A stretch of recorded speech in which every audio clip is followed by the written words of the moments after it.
नमस्कार, मैं तरुण और आप देख रहे हैं हिंदुस्तान की चुनावी यात्रा 24 का चौधरी कौन। हम पिछले 10 दिनों से उत्तर प्रदेश के पश्चिमी उत्तर प्रदेश के खास जिलों में गए, वहाँ के चुनावी मिजाज, वहाँ के कैंडिडेट्स को आपको रूबरू कराया। उत्तर प्रदेश की राजनीति की जब चर्चा होती है तो वहाँ के प्रभुत्व दर्जे, यहाँ जो इलाके विशेष हैं उन नेताओं की भी बात होती है जिनका प्रभुत्व, जिनका साम्राज्य, जिनका दम रहता था कि हमारी वजह से चुनावों का रुख, चुनावी हवा तब्दील हो जाती है। लेकिन पिछले कुछ सालों में उत्तर प्रदेश की राजनीति के रुख भी बदला है। यहाँ पर एक दशक यानी पिछले 10 सालों से भाजपा का प्रभुत्व बढ़ा है, भाजपा के वोट बढ़े हैं और यही वजह है कि राज्य में फिर मौजूदा सरकार जो इस समय है योगी आदित्यनाथ की है। जिस जिले में, जिस जगह पर खड़े हैं, इसका नाम है अलीनगर जुनूबी गांव है, जिला पड़ता है रामपुर। रामपुर की दो पहचान, रामपुरी चाकू एक समय हुआ करती थी, लेकिन जैसे जैसे देश की राजनीति में उत्तर प्रदेश का गुरुत्व बढ़ा, जैसे जैसे देश की राजनीति में उत्तर प्रदेश का महत्व बढ़ा, वैसे वैसे रामपुर में भी एक चेहरे का महत्व बढ़ा, जिसकी वजह से, जिसके विषय में कहा जाता था कि उत्तर प्रदेश में एक समय 60 जिलों के मुख्यमंत्री एक हुआ करते थे, 20 जिलों की कमान अघोषित रूप से एक नेता तय करते थे। हम बात कर रहे हैं आजम खां की। पहला चुनाव है लोकसभा का, इस तरह से अगर देखें उपचुनाव को छोड़ दें तो लंबे समय के बाद आजम खां का कोई भी सदस्य चुनावी मैदान में नहीं है। क्या उनके ना होने से रामपुर की राजनीति पर कोई असर पड़ता है? भाजपा ने यहाँ कैंडिडेट एक बार फिर घनश्याम लोधी को बनाया है, सपा ने मौलाना नदवी को लाया है कि वो यहीं के हैं, ये जनता तय कर देगी। बाहरी होने का आरोप विपक्ष लगा रहा है। जिशान यहाँ से बसपा के कैंडिडेट हैं, तो वहीं महमूद पराचा निर्दलीय उम्मीदवार के दांव ठोक रहे हैं। यहाँ के लोगों से समझेंगे कि आजम खां के ना होने पर यहाँ की, खासकर रामपुर की राजनीति पर कितना असर पड़ा है। नमस्कार, क्या नाम है आपका? जी, मेरा नाम मोहम्मद आलिम। मोहम्मद आलिम जी, आपके ज़िले की एक पहचान, जो हम लोग दिल्ली से जब चलते हैं तो एक पहचान बताई जाती है कि आजम खां के दबदबे, आजम खां के रुतबे और आजम खां की होल्ड वाली सीट है। जी, आजम खां इस बार चुनावी मैदान में नहीं है। देखिए, हुआ करते थे, आज नहीं। वक्त था, जब वक्त था तो उनके दबदबे हुआ करते थे, इस वक्त नहीं। बहरहाल उन्होंने अपनी हयात ज़िंदगी में जब उनके दबदबे हुआ करते थे तो कुछ काम अपने आप में ऐसे कर दिए जिसकी वजह से यहाँ की जनता बड़ी नाराज़ रहती है उनसे। जनता खुश नहीं है इस वक्त। इस वक्त तो जनता ज़्यादातर घनश्याम जी को चाहती है। घनश्याम जी बहुत अच्छे इंसान हैं और सज्जन आदमी हैं। वक्त भी कम मिला है बेचारों को, उपचुनाव लड़े हैं तो वक्त भी कम मिला है, लेकिन उस वक्त में भी उन्होंने हिंदू मुस्लिम की सभी की समस्याओं को सॉल्व करने का प्रयास किया है। और मैं समझता हूँ कि ये तो सच है कि चुनाव बराबर का है, इसमें कोई शक की बात नहीं है। अगर हम उनके साथ हैं तो हम ये बात कह दें कि सापा का नहीं है, नहीं, चुनाव तो सापा से ही है। बसपा का यहाँ कोई चुनाव नहीं है। वो तो 2-4 हज़ार वोट इधर उधर हो जाए वो अलग चीज़ होती है। लेकिन जैसे आजम खां को लोग कहते हैं कि उनका दबदबा ये 1.5 लाख इधर हो जाएगा और 2 लाख इधर हो जाएगा, मैं समझता हूँ ये सब गलत बात है और ये झूठी बात है।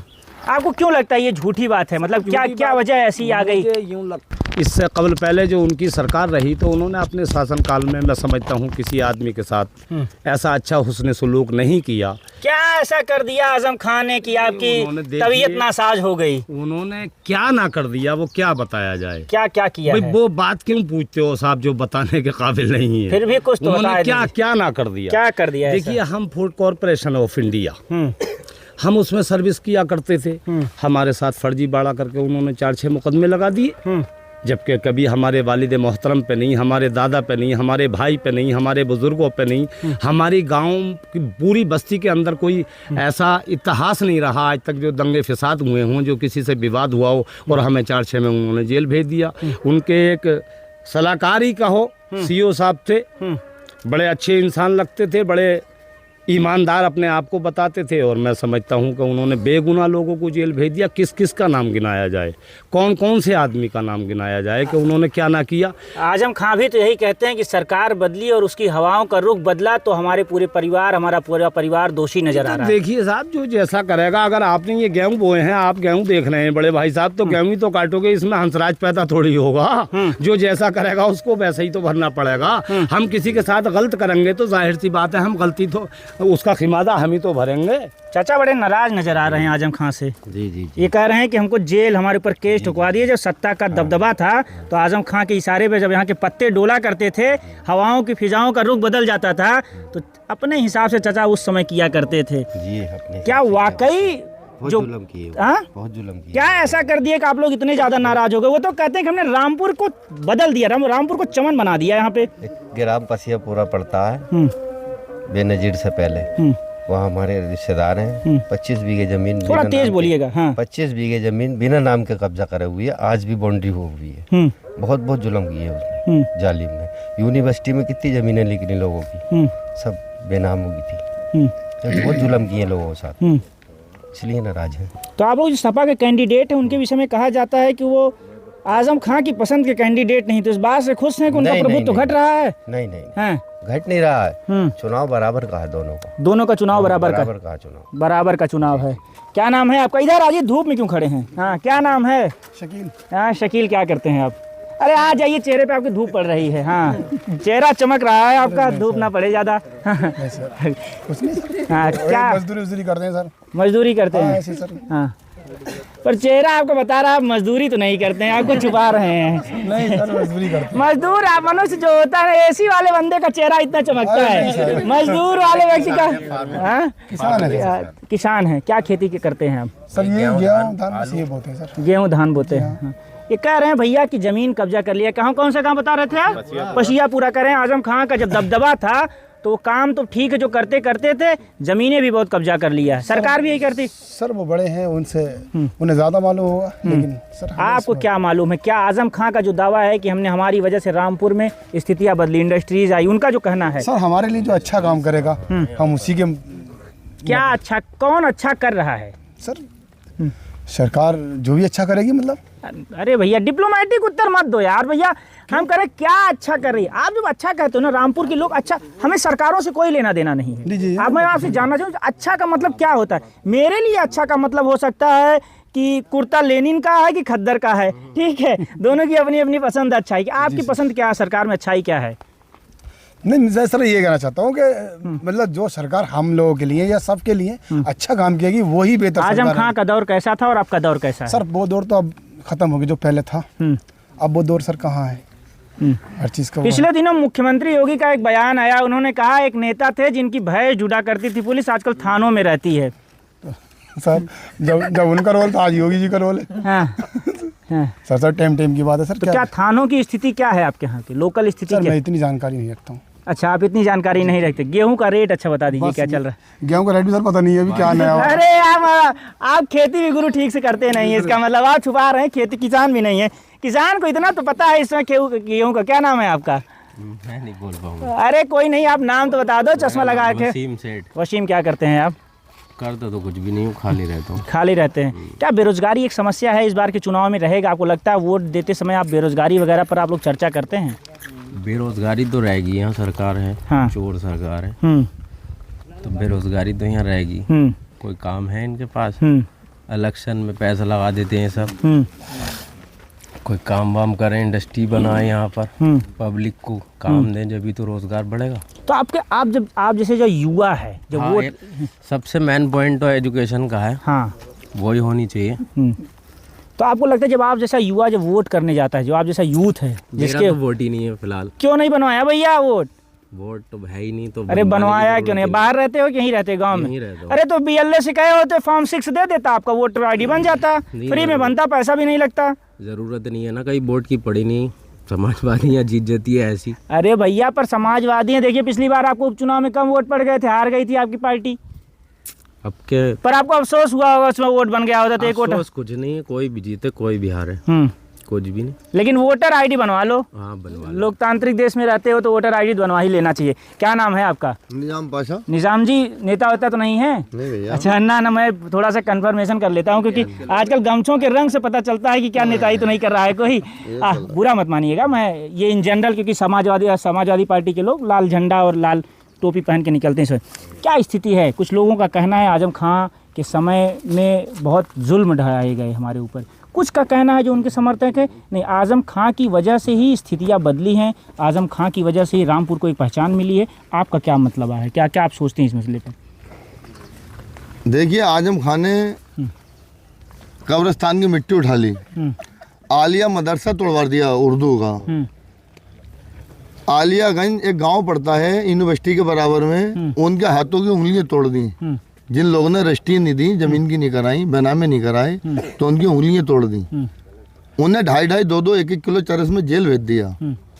रजिस्ट्रार थाना अजीम नगर में बैठता था, कुशलवीर ऐसो हुआ करते थे, जो आज मुल्जिम है। आले हसन या सीओ हुआ करता था सिटी में, जो अपने आप को मिनी एसपी कहलाता था रामपुर का। उनने रामपुर के 1200-1500 लड़कों पे एनडीपीएस यानी कि चरस लगा के जेल में डाल दिया। जेल का लोगो 3500 का था, जो आज के टाइम में 1200 का है। सपा के टाइम में 3500 का हुआ करता था। उनने 1500 लोगों का भविष्य खराब करा, युवा लड़कों का, युवा पीढ़ी का। जिनने हम लोगों को जेलों में सड़ाया, आज वो खुद जेल में सड़ लिया। रहा आजम खां का सवाल, तो आजम खां दूध का धुलावा नहीं है, मस्जिद का इमाम नहीं है। उसका बाप एक टाइपिस्ट था, ठीक है, टैप 25-25, 5-5 पैसे का टैप करते थे रेलवे स्टेशन पर, आज भी दुकान है। और वो भी एक टूटा फूटा स्कूटर लैम्ब्रेटा से घूमते थे। हम लोगों ने नेता बनाया ना उसे, हम लोगों ने नेता बनाया, हमने यहाँ तक पहुँचाया। हम लोगों के पेट पर लात मारी, हमें जेल कटवागा, हम उसे वोट देंगे। क्यों वोट देंगे भाई, क्यों वोट देंगे? क्या रामपुर में आजम खां मिनी मुख्यमंत्री हुआ करते थे? आपके कहने के मुताबिक उत्तर प्रदेश में पहला नाम आता था आजम खां का। क्या रामपुर में कोई फैक्ट्री लगवाई आजम खां ने? अरे 5 बार 4 बार मिनिस्टर रहे, मुख्यमंत्री रहे, रामपुर के कोई फैक्ट्री लगवाई? यूनिवर्सिटी बनवाई तो पर्सनल अपने लिए बनवाई, वो भी अपनी। सरकारी यूनिवर्सिटी करते थे, आज जेल में क्यों होते, परेशानी क्यों आती? प्राइवेट यूनिवर्सिटी क्यों चला रहे हैं? आजम खां का कोई दबदबा नहीं, कोई बोलवाला नहीं, कुछ नहीं है, खत्म हो गया वो जमाने। नवाबों की नवाबी खत्म हो गई, नूर महल खत्म हो गया, तो आजम खां क्या चीज है, वो भी खत्म हो गया। उनका कहना है कि सरकार बदली, इस वजह से हम पर दबाव डाला जा रहा है। जुल्म करे ना, अरे जुल्म करे, सत्ता में मुकदमा कैसे लिखा जाएगा? अरे मेरे खिलाफ जुल्म करोगे, मेरी जमीन छीन लोगे, तो सुनवाई तो बाद में होगी ना, सत्ता परिवर्तन होगा। अगर अब कोई जुल्म करेगा भाजपा सरकार में, ठीक है, नहीं सुनवाई होगी। अगर सुनवाई नहीं होगी, परिवर्तन होगा, उसके बाद होगी, होगी ना होगी। अगर आपने मेरी 5 बीघा जमीन कब्जा कर ली, मैं थाने में गुहार लगा रहा हूँ, तहसील में गुहार लगा रहा हूँ, अगर मेरी कोई नहीं सुन रहा शासन प्रशासन, तो परिवर्तन के बाद सुनेगा, तो वो आजम खां के साथ हुआ। तो आपका कहना है जो आजम खां के साथ हो रहा है, जो उन्होंने बोया था वही काट रहे, सही हो रहा, अच्छा हो रहा। कोई मुसलमान मतलब परेशान नहीं है, किसी मुसलमान को गम नहीं है, सब खुश हैं। और योगी जी सरकार में सबका साथ, सबका विकास, सबका विश्वास का मतलब यह है, अगर आपको 10,000 प्रधानमंत्री आवास योजना बने रामपुर में, रामपुर का पॉपुलेशन बिल्कुल सबसे ज्यादा उत्तर प्रदेश में मुस्लिम समाज यहाँ रहता है, रामपुर के अंदर। यहाँ 12 प्रधानमंत्री आवास योजना 12,000 बने हैं, तो 12,000 में 10,000 मुस्लिम समाज को मिले हैं। अगर फ्री राशन मिल रहा है तो सारा, अगर हिंदू को मिल रहा है तो मुस्लिम को भी मिल रहा है, सबको बराबर मिल रहा है। अगर प्रधानमंत्री आवास योजना मिल रहा है, राशन मिल रहा है, सम्मान निधि मिल रही है, किसान सम्मान निधि मिल रही है, सब कुछ बराबर से मिल रहा है, तो कहाँ भेदभाव कर रही है सरकार? मुस्लिम को मजा आ रहा है, मुस्लिमों को कोई परेशानी नहीं है। जो सरकार का दावा है वो सही है कि बिल्कुल सही है। विपक्ष जो आरोप लगाता है उसमें गलत, बिल्कुल गलत लगाता है। मुसलमान तो भाजपा सरकार में बहुत सुरक्षित है। गुंडाई, बदमाशी, तमंचा टीमा लगाना, फैर करना, सब रंगबाजी दंगबाजी सब खत्म हो गई। बहुत सुरक्षित है मुसलमान भाजपा सरकार में। ठीक है, क्या नाम है आपका? क्या करते हैं आप? अपने कुछ लोगों को सुना, अपने साथियों को। ये लोग बहुत कुछ बातें कर रहे हैं आजम खां के, लोग पक्ष में और विपक्ष में। क्या लगता है आजम खां के रुतबे और उनका जो प्रभुत्व था, उसकी एक छवि पर दाग तब लगा जब उन्होंने इस तरह जो आरोप आप लोग लगा रहे हैं कि उन्होंने उनकी वजह से जमीन, जब उनका सत्ता था, जमीन बहुत कब्जा कर लिए थे? गुंडाई करते थे वो जी, दबंगगिरी करते थे, और क्या करा था, और जुल्म करा उन्होंने, तो ही तो खत्म हो गया आज। तो यही मुद्दा है उनका। तो क्या लगता है इस बार का चुनावी मुद्दा क्या रहेगा? वो नहीं जीत पाएंगे। वो थोड़ी लड़ना है अब तो, वो मौलाना लड़ना है। मौलाना की कोई पहचान थोड़ी है अपनी। वो तो दिल्ली में रहती है, क्या पता जीत के निकल जाएंगे तो यहाँ पब्लिक क्या करेगी? यही मुद्दा है। क्या नाम है आपका? मेरा नाम यशपाल यादव। यशपाल जी क्या करते हैं? मैं राष्ट्रीय यादव महासभा जिलाध्यक्ष हूँ। तो ये बताइए यशपाल जी, आपकी पार्टी हालांकि गलत है कहना, लेकिन एक आरोप लगता है कि समाजवादी पार्टी के समय यादवों का वर्चस्व, प्रभुत्व बहुत बड़ा था। रामपुर में नहीं रहा। हाँ, रामपुर अछूता था। रामपुर अछूता था, इस कहावत से रामपुर अछूता रहा। तो ये क्या आपको समाजवादी पार्टी ने एक उम्मीदवार बनाया इस बार आजम खां के इतर, उन्होंने कुछ सोचा है? लोग कह रहे हैं कि आजम खां के उम्मीदवार नहीं है, आजम खां की पसंद के उम्मीदवार नहीं है। हालांकि इसमें कितना दम आपको नजर आ रहा है? ऐसा ये सापा का मामला है, आजम खां का है। तो आपको क्या लग रहा है फिलहाल क्या स्थिति है आपके यहाँ? चुनावी समीकरण एकदम बस नज़दीक है, 19 तारीख आ ही गई है, एकदम जान लीजिए ईद आज है और ईद के एक सप्ताह के बाद अब वोट पड़ जाएंगे। यहाँ से माननीय घनश्याम सिंह लोधी द्वारा सांसद। माननीय घनश्याम सिंह लोधी नेता है क्या भाजपा के आप? जी हाँ, तो मैं भैया यादवों का नेता हूँ, जिलाध्यक्ष यादवों का। यादव भाजपा के भी नेता हैं। हाँ, तो यादव जी ये बताइए कि घनश्याम जी ने 2.5 साल में ऐसा क्या किया कि जो आप जिसकी आप गुणगान कर रहे हैं, जिसके नाम पर वोट मांग रहे हैं? ऐसा कोई गांव नहीं है, ऐसा कोई मैयत नहीं हुई, ऐसी कोई शादी नहीं हुई, या जैसे दुख सुख में ऐसी कोई जगह नहीं है रामपुर में जहाँ घनश्याम सिंह लोधी नहीं पहुंचे उनके दुख सुख में। बाकी तो विकास करना उनकी जरूरत है। जो भी सांसद विकास विधायक बनता है वो अपनी निधि से नहीं करता है, वो सरकार की निधि से करता तो है। आपके यहाँ तो डबल नहीं ट्रिपल इंजन की सरकार है रामपुर में इस समय। जी, जी, जी। सांसद आपका, विधायक आपका, मंत्री यहाँ आपका, उत्तर प्रदेश में सरकार आपकी, सेंटर में आपकी सरकार। इससे गोल्डन चार में पिछले आज़ादी के बाद रामपुर में कभी समीकरण इस तरह भाजपा का बना नहीं है। नहीं, आज भी सांसद भाजपा का ही बने। हाँ, और गवर्नमेंट भी है भाजपा की। और दोबारा तो काम बताइए ना, इन लोगों को बताइए आपने क्या काम किया है। इस बच्चे को बताइए आपके इस बच्चे के लिए क्या काम कर दिया आपने पिछले 5 सालों में। आपकी सत्ता रही है 7 सालों से उत्तर प्रदेश में, 10 सालों से सेंटर में। अभी बताइए कौन सा काम सुनना चाहेंगे आप काम बताइए। काम बताएं जो नहीं किया है। आप इंफ्रास्ट्रक्चर पे बताइए, आप हेल्थ पे बताइए, आप एजुकेशन पे बताइए, आप एम्प्लॉयमेंट पे बताइए, जिस पे आप बताना चाहें।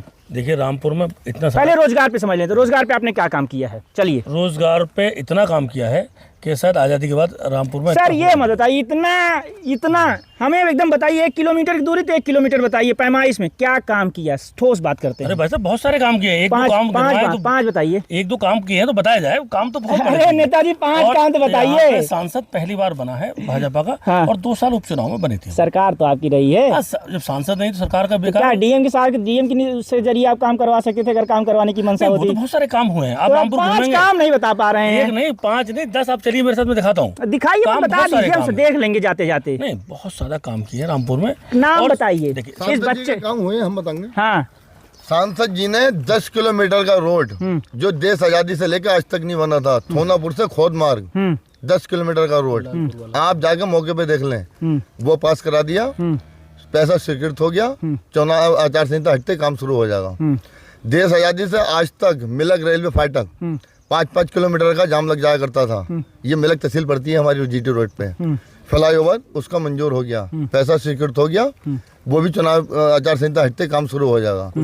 भैया नंगले वाला पुल जो 12 से 13 किलोमीटर का पुल है, 13 किलोमीटर 12 से 13 किलोमीटर सेफनी वाला, वो पुल स्वीकृत अरे करा दिया। नेताजी यही तो मैं पूछ रहा था आपसे।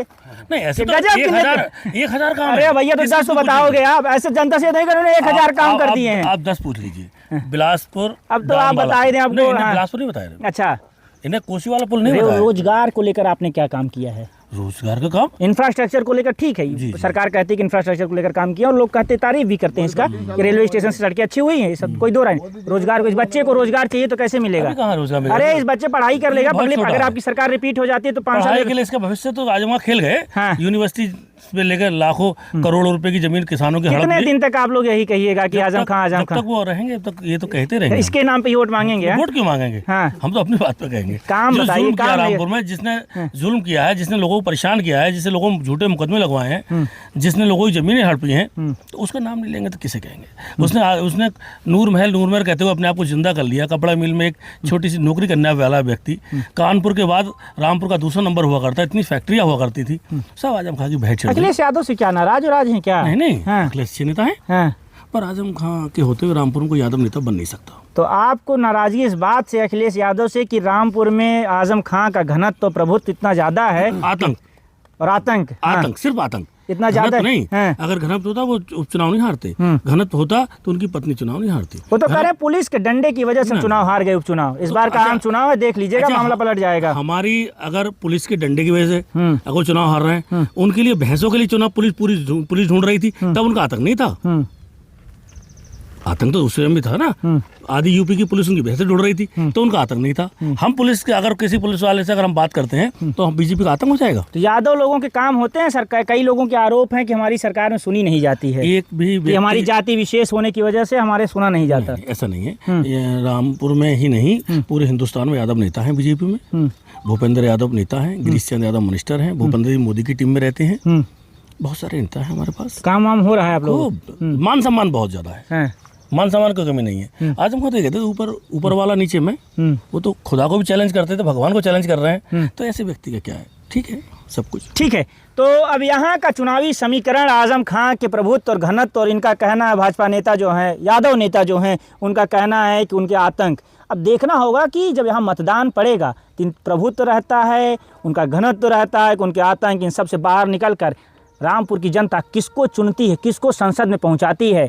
सबका साथ, सबका विकास, सबका प्रयास का जो नारा भाजपा दे रही है, क्या वाकई वो नारा उन ज़मीन पर उतरा है और उससे प्रभाव मतदान उसके पक्ष में हुए हैं? ये सब कुछ 4 जून के चुनावी नतीजे स्पष्ट कर देंगे। लेकिन तब तक हम आपको बताएंगे कि उत्तर प्रदेश सहित देश के अलग अलग हिस्सों में कैसा है चुनावी मिजाज, क्या कुछ चल रहा है देश की राजनीति में। चौराहों से लेकर देश के अलग अलग हिस्सों में क्या कुछ लोग सोच रहे हैं। 4 जून को मतगणना होगी, तब सब कुछ स्पष्ट हो जाएगा। आप लोग वोट करने जाएंगे ना? इन्होंने कहा वोट करने जाएंगे, आप भी वोट करने जरूर जाइए, मतदान का प्रयोग करिए, अपने मताधिकार का प्रयोग करिए, मतदान करिए और हिंदुस्तान की चुनावी यात्रा से बने रहिए।